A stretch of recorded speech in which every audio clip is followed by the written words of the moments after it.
Yeah man, I just want to show you how me look. This is my Jamaican roots tonic. I made this first night. We got cheney roots, guinea head weed, strongback, ginger, cinnamon, and a few other things in there. I have a few friends where I ball out for help. Them say, Ross lady, please, can you help me with a tonic? I say, alright, then we go for my Jamaican tonic. My father used to do this all the time when I was a child. The house used to stink of herbs boiling, you know, for wash eye, for kill worms, for do all sorts of something. And for strength for him back as a 6 kids he have, 5 girls and a boy. So yeah man, them things they work. So if you're really in that position there and you want a little, top up, come check the Ras Lady for that. Alright? Jamaican Roots Tonic. Right here in Coventry. So let's go ahead and gather the ingredients. We're gonna collect our cheney roots, guinea head weed, ginger, strongback, cinnamon, lemon, and honey. I use 7 herbs in this tonic, and I am gonna show you how I do it. First, I soak the cheney root for 24 hours prior to boiling the roots. You have to soak it first, and then after you soak the cheney roots, you boil all the herbs together. So you bring it to boil for about half an hour, and then you turn down the fire and boil it around 3 to 4 hours. Make sure you're doing this overnight as well. And when you're doing this, talk to your herbs, talk to your tonic, tell it what you want it to do. Make sure you have a clear mindset, and make sure you already clear your space and cleanse your area, and your mental health as well is good. You know what I mean? You're peaceful that day, you're happy, you have good energy, good vibration, because you're going to pass it into the liquid. Because remember, water have energy. So when you're talking to your herbs and you're talking to your tonic, you're going to tell the tonic what you want it to do. Alright, so you'll get all your ingredients ready. You go wash your ginger properly and make sure you scrub off all the dirt and everything. You'll keep the skin on. You'll get your lemon ready. You'll get all your herbs washed and ready and prepared. Alright, so let us talk through how we're going to monitor the tonic.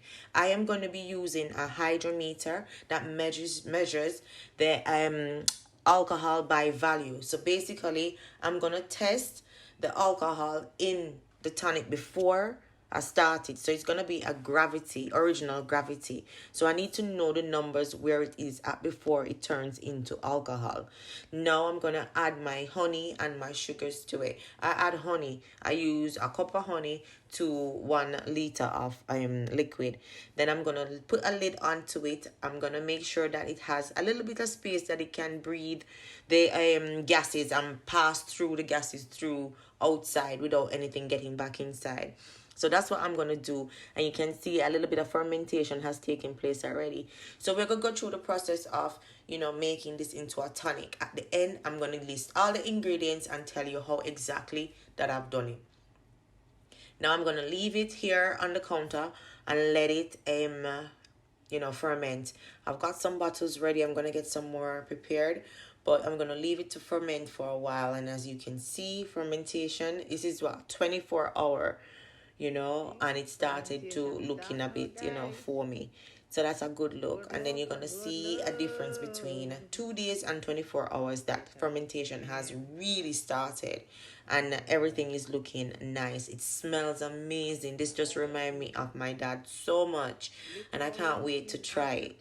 So I'm going to let it ferment until all the bubbles die down. But basically, I'm not going to watch the bubbles. I'm going to use a hydrometer again, so I can actually test the final gravity to see what alcohol level it is, because I need to know if it's going to be strong or if it's going to be weak.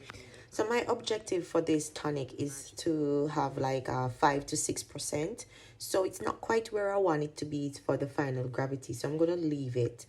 So this is the 9th day, and I'm going to leave it till tomorrow. And then tomorrow it's going to be where I want it to be. It's close, but I want it to be 0 because I want it to be no calories. Today is perfect. It's at the right, final gravity. It's 1.000, and this is at 6.56 alcohol. I put into a online calculator and it showed me the alcohol levels, and I'll show you a picture of it right here. So now I'm going to bottle my tonic. It's full moon and it's a good time to bottle my tonic. So I'm going to bottle my tonic and show you how it looks after I bottled it. But you can see it still have a little bit bubbles in there, so I'm going to have carbonated tonic, so it's going to have a little fizz to it, so that's amazing. And I'm also going to back sweeten it because I need for it to be a little bit sweeter. Oh, and I forgot to tell you, you definitely have to strain about 2 or 3 times to get all the debris out of the tonic, okay dough? But it tastes so good, and you need to keep it into a glass container. And you can serve it at room temperature if you want, but I'm going to leave it on the counter for it to carbonate, and then I'm going to stick it into a cooler area to kind of stop it from, carbonating anymore, because I don't want it to burst the bottles. And there you have it. I've got 4 beautiful 250 ml and 1 330 ml bottles of a root tonic. And this is 1.3 liters of tonic. This is amazing. And I'm so excited to taste. Let us just talk about some of the potential benefits that this tonic can offer. It is good as an anti-inflammatory drink. It helps with digestive support. It helps the immune system. It has antimicrobial properties. It's a good hydration and refresher drink. However, it is important to know that specific effects and benefits may be different in individual, all right? So it depends on how much you use, when you use, and remember, it's a good idea to consult with your healthcare provider or a nutritionist to see if this is ideal for your lifestyle, all right? But in other hand, this is a nice drink. This is my roots and spice refresher drink, and I loving it. I tasted some, and it is amazing. I love how it tastes, and it actually makes me feel like I had a nice refreshing drink. So if you plan on making this, just let me know and I'll provide the ingredients for you. And yeah, that's what I wanted to show you, how to go about making your own roots tonic.